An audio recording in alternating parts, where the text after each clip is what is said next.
Hello and welcome to Arts in the City. I'm Tony Guida at the Gulliver's Gate exhibit in Times Square. This massive and mesmerizing display transports you to Asia, Africa, Europe, and the Americas with miniature models like the Taj Mahal, the pyramids of Egypt, and Niagara Falls, to name a few. It's interactive and guaranteed to ignite your imagination. Gulliver's Gate opens every morning at 9. Speaking of sparking the imagination, award-winning scenic designer David Gallo of The Drowsy Chaperone and Memphis, the works of August Wilson, Gallo credits the greatest space opera of all time with sparking his. Here's where the fun begins. I saw Star Wars in 1977 when it came out, and that was transformative for me because I was, for the first time, conscious of seeing a complete alternate world, something that was a universe that was completely crafted, and it just really grabbed me. A short time later, they started publishing the art department archives from those films, and I wanted to be the guy that could do those drawings. Yeah, Star Wars, like I said, these books were amazing. Like, they came out, I'm like 11 years old, 12 years old, and they've got all of the complete storyboards. You've got these developmental designs going on in here. You got these designers like crafting little notes for each other, and everybody's sort of working as a team. Everything begins with, usually begins with a script, and then I do a lot of research. Then I would start putting together just images that I felt were appropriate for it. Just kind of gather a tremendous amount of information, poetic information, just ideas that seem stimulating artistically, and literal information, like in the case of a play that has a historical context. Oh, hello! Welcome to Sesame Street! My mom was the Sesame Street mom generation. She was like hippie mom, and she sat my brother and I in front of the TV, and we watched like the very first episode. I was 2, and then have watched it, ever since, and have my own kids, and they watched it, and it's been a huge part of my life. These are some sketches of Elmo's bedroom that I did. When I came on board at Sesame Street, I think that they were feeling that it felt a little old looking. Sesame Street had not really updated to the 21st century in a lot of places. And so what I tried to do as a designer was not put my stamp on it, but was to basically add 30 years of urban development to the neighborhood. One of the things I think that keeps this interesting is that each project has its own motivation. And if you're gonna do an arena show with 25,000 people screaming, that's pretty exciting. Working with Fish is always really interesting. It's a band that ordinarily come out in jeans and t-shirts. They don't move around a lot. They don't have backup singers. They don't have dancers or choreography. They just play extraordinary music for 4 hours. Whatever pops in our heads is a crazy thing to do at a rock concert. We just do it. I try to sculpt something that works for everybody, and we spend about 9 months executing it. It's creatively exhausting. It's emotionally exhausting. The year that we put the band's original 1990 tour truck in the middle of the arena and had them play in the round, that sounds simple, but Madison Square Garden has a number of problematic issues in doing that. So it was technically extremely challenging, because not only did we have to get a hold of that truck, but we had to shear the entire top off. We had to create a conceptual reason why the top of the truck was missing. The VOMs are very, very low in Madison Square Garden. The VOMs are the little tunnels that take you under the seats backstage. So I had just enough height for the truck.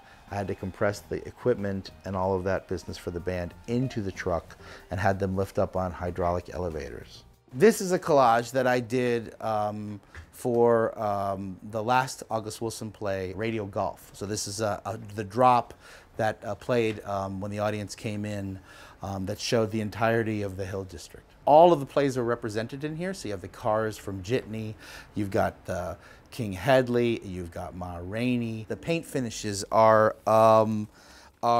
very carefully thought out in Jitney. I paint everything, in scale. So like this is a 1/2 inch to the foot representation of the floor. I had my assistants build a dimensional model piece, and then I used just paintbrush and airbrush and various art supplies. So then this is an accurate representation of the way that I want the actual set to be painted.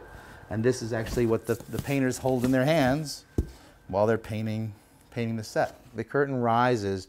What you see is going to give you an immediate impression on what you're going to be experiencing for the next couple of hours. The set wouldn't work for me, if it made a statement that was in any way different than what everybody else is trying, to say. Many times, of course, it's not what you say, but what you do. And what the people of Gander, Newfoundland did in response to the most terrifying emergency ever to hit North America is told in the musical Come From Away. Pat Collins has the story. On the northeast tip of North America, on an island called Newfoundland, there's an airport. And next to it is a town called Gander. Tonight, we honor what was lost, but we also commemorate what we found. In the aftermath of 9/11, the citizens of Gander, Newfoundland housed, fed, and consoled the 6,700 passengers whose flights were diverted to a town with a population of 11,500. There's a scene in the show where we finally get off the planes and nobody knows what had happened that day. The passengers are unaware of the tragedy. Our rehearsal process was incredibly emotional. We went through all kinds of documentary footage and did a lot of talking to each other about what our experiences were from that week. But also, we had these real people to play, all these people from Gander and characters from away. So there was a kind of joyfulness about capturing these extraordinary people's experience. When you're on stage, are you aware of the audience reaction? We understand what the show does for people and to people. And so sometimes you do hear audible gasps, but you do hear the tears and the sniffles. There's something about the way this show is lit that we really can see. I probably can see back 15 to 20 rows. You could see people wipe their eyes. You could see people take their glasses off. Now, we're not allowed to cry because it interferes with the storytelling. We really just have to tell the story. And not that we can't be moved by it, but this piece could become sort of sappy.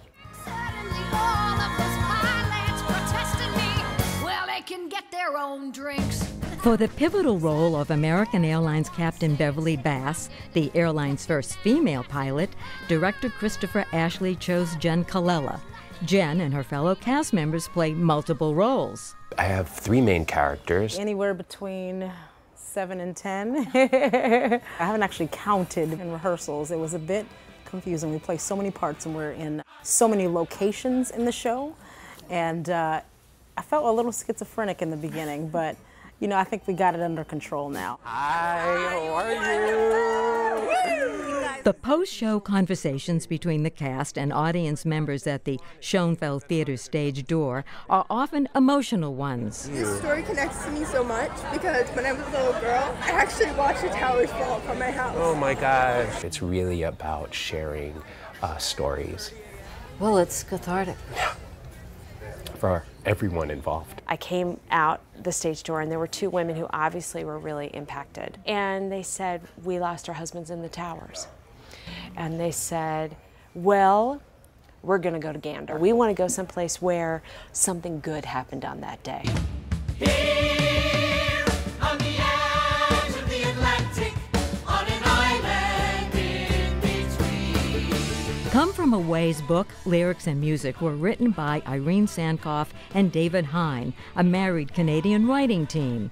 They and the cast forged a permanent bond with many of the passengers and the Good Samaritans of Gander. We did a concert version of the show in the ice hockey rink that we talk about in the show for 5,000 people. So everyone that we portray from Gander was sitting in the first couple of rows. It was really important that we go there and get their permission to tell this story. We were given the flag that was flying over Town Hall in Gander, and it hangs stage left with a light on it the whole time. We get to see that every day before we go on stage to remind us what story we're telling. For everyone in the cast, the memory of the tragedy 16 years ago is ever present. I was in Queens, in Woodside, Queens, on my way to an audition. My roommate runs down the street and she says, don't go, something is terribly wrong. So I carry it with me, to to come from away.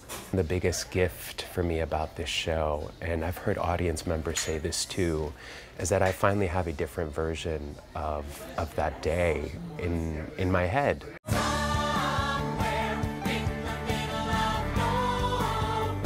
I'm Pat Collins for Arts in the City.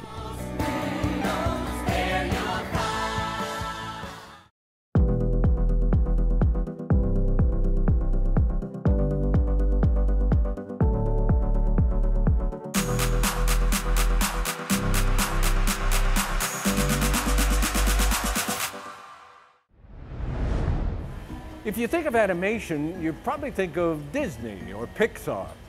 But here's one more name you really need to know. Award-winning Uruguayan cartoonist and animator Eduardo Darino.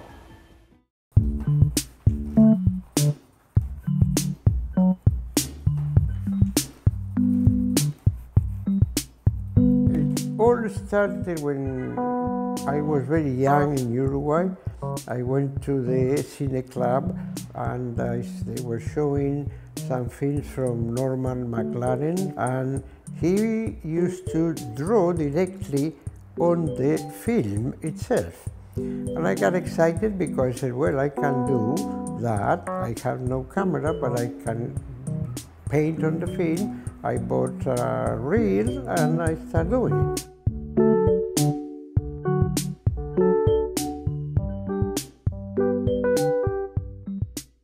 2 years later, I got a letter or two from him, and was encouraging to continue.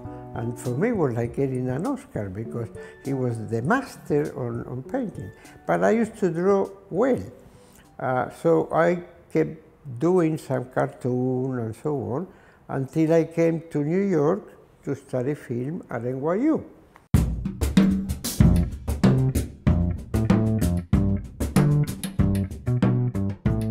I did films, I did documentaries, but I also did some cartoons. Suddenly, one day, Superman landed in front of me. The American Land Association needed some public service, and they picked me up to do the drawing, the animation, the direction. It's a bird! It's a plane! It's Superman! The script required a group of kids in Central Park, and Superman would land and give a box for the kids having asthma. Association, every super stuff. And I also did quite a few characters.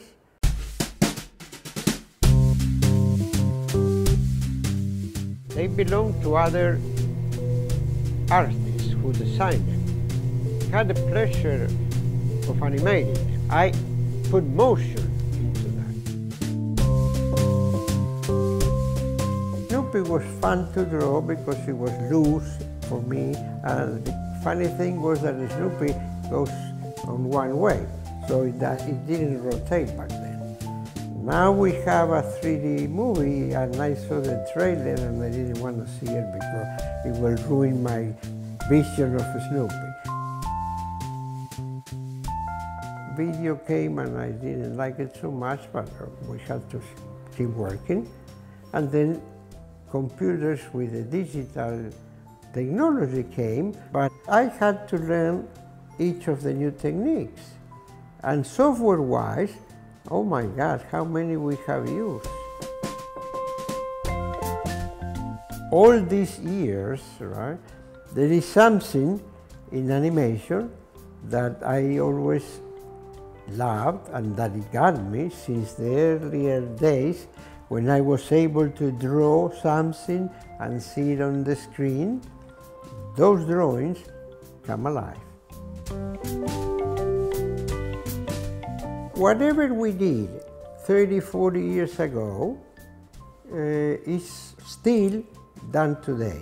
As you know, we had to have a good script, we had to do pre-production, so all that remains. So I tell also my students, you have to put in something personal, something that is, this is you, each of you. By the way, Darino comes from Montevideo, one of the birthplaces of the dance of passion, the tango. New York seniors, you listen up. Here's your chance to learn the tango.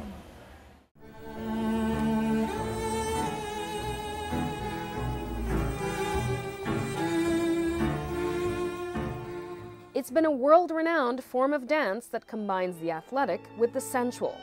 We've seen it in movies, on reality TV shows, and even with a recent US president. It's fluid and beautiful, and now there's a program to teach it to seniors in New York City. Tango Forever came to life 1 year ago to serve the elderly in underfunded senior centers in the 5 boroughs. For now, it's in Queens and Manhattan, and the result has been a total success. Seniors not only get to enjoy themselves, but also reap the added health benefits. I feel much better because it makes me happy and healthy.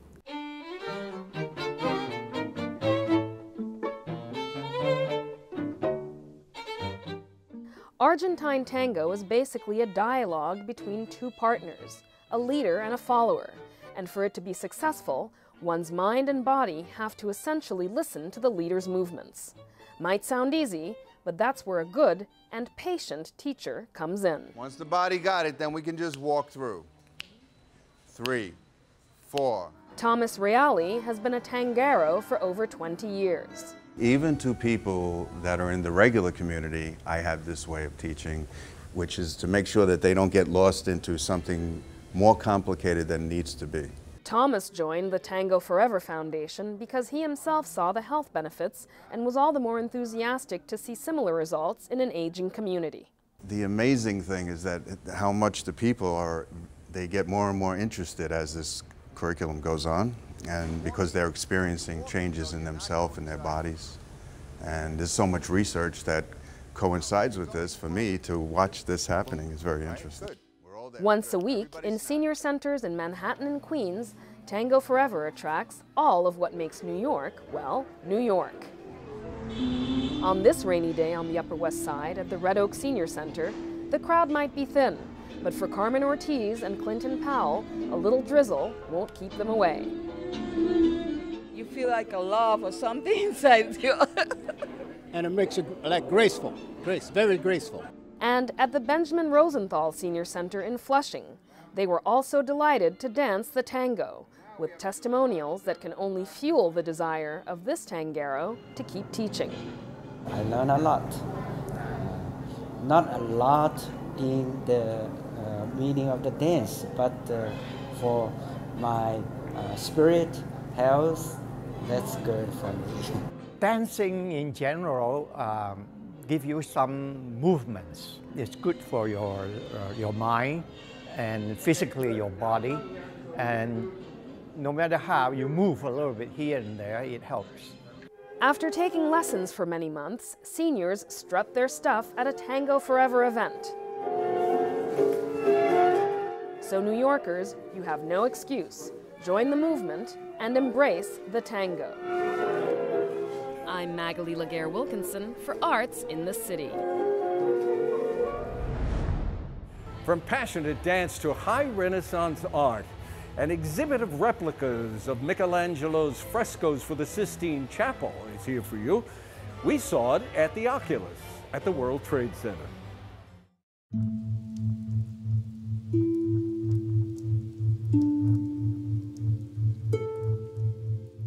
Thousands and millions of people go to Rome every year and wait on long lines and pay quite a bit of money to see Michelangelo's Sistine Chapel. There's been such an increase in visitors that it's a very, very, very different experience. You're in a very crowded space. While I would not miss it, and I recommend everybody do it, you can't see really the images on the ceiling the way you can see them in these almost life-size photographs.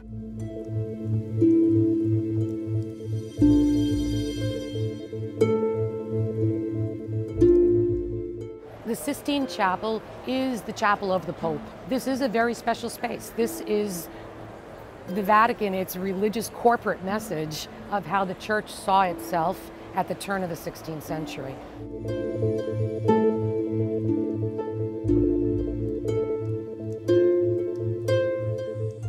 have the most famous segment here, but we have all the other ones. And I think that this is an opportunity for people to notice, because when you visit the Sistine Chapel and you come out, you can't remember the whole thing. There's too much going on. So this is an opportunity to see more that you may have missed when you saw it in person.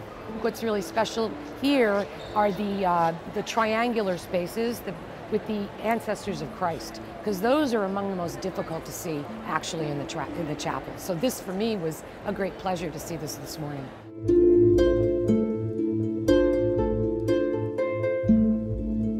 Westfield met with a Brooklyn-based design group and the folks that represent the artist and the photographer Eric Lessing, who took all of these photographs, and then we reproduced all of them in frescoes on cloth printed in Germany.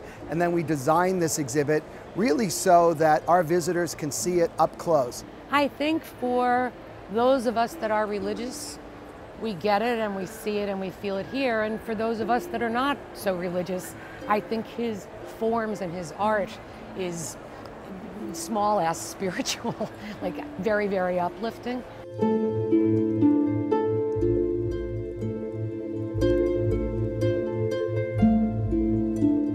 Even though he painted close to 1500, all right, is still timely today. Scenes like the deluge, I think that the modern day viewer can relate. The scenes of the ancestors of Christ, they're domestic scenes with women who are empowered, okay? Domestic scenes where the babies are important and the women are important. I think that they have a very modern message for most people. In detail, we really fully appreciate the monumentality of Michelangelo as an artist, how robust he makes his figures, including the women. Not just the men have muscles. And they're heroic figures. We still get the sense of energy that he puts in the space and in the figures, and I don't think that's lost in the photographic reproductions on the floor.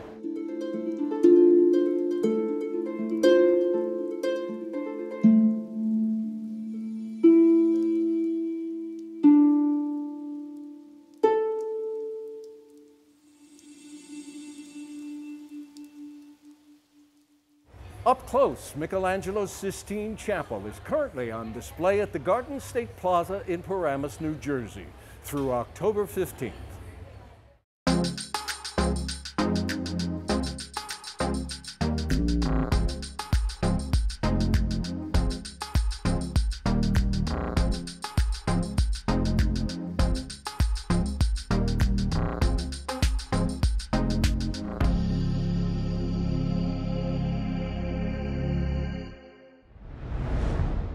So you don't create mobiles, but maybe you can use your voice to create art. Barry Mitchell tells how. Ladies and gentlemen, welcome to the Barclays Center. You're hired. I hope so.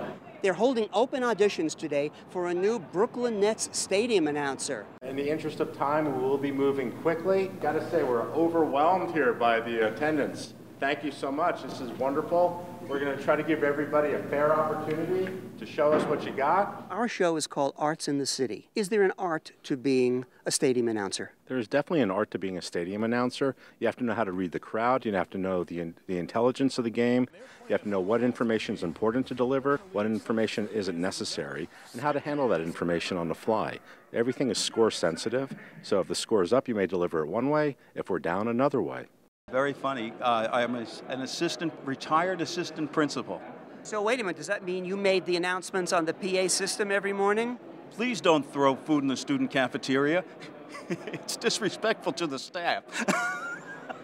I have my own talk show, so pretty much I'm hosting that show. It's called The Break Room. It's on Brick TV, public access. I really feel like I'm about to make history. I don't know how, but I just feel like history is being made today. It sort of figures that I'm in this business because my mother tells a story of when I was a kid sitting in front of the TV at about 4 or 5 years old.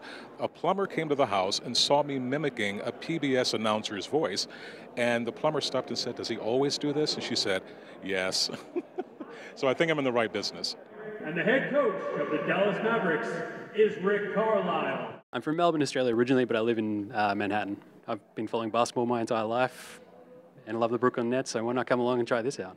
We've seen a lot of numbers today, but the winner here at the Barclays Center is number 444, Jay-Z.